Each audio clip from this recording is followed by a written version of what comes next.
Alin ganyan? Aking tala sa gabing madilim, ikaw ang bawat sana sa lahat ng hiling, sa hirap man o sa saya Ay, grabe talaga nangyari yung sabot kamay na pangarap na kung saan nga ito ay pinakita na ito nga si Annalyn is gusto niyang magkaroon ng medical mission doon nga sa kulungan niya guys, na kung saan nandun nga itong si Moira at gusto nga niya magbigay ng service doon kasi nga naawa ito sa mga nakakulong doon. Ngunit ito nga makikita natin na si Lynette is nag-aalala. Sinabi niya na anak, okay lang ba sa yun?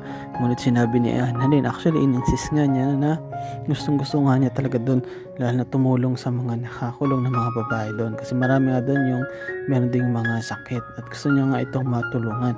Ngunit nag-aalala nga itong si Lynette kasi nga alam niya na nandun si Moira at sabi nga ni Annalyn, opo, punta nga po kami doon kasama nga itong si Tita Giselle at nagmamakaawa nga itong si Moira na at nagbago na raw siya.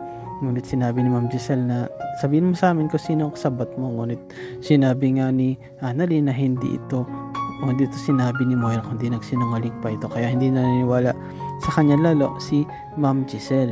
At ito nga guys, pinakita na ito rin si Chang Susan is nag-aalala din mismo sa kanyang apo na si Annalyn, pero sinabi niya rin mismo na sa kulungan naman talaga is meron diyang mga tao na mga mababait.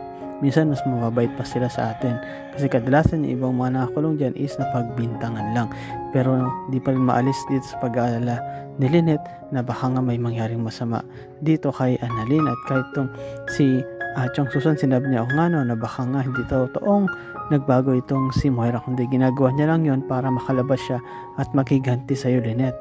At ngayon nandun na si Annalyn sa kulungan. Ako, baka si Annalyn naman ang pag-initan at makita mo na nag-aalala tuloy lalo itong si Lynette. And yes guys, salamat sa panonood sa akin channel. Update ko kayo ulit sa susunod at yun lang guys, bye bye.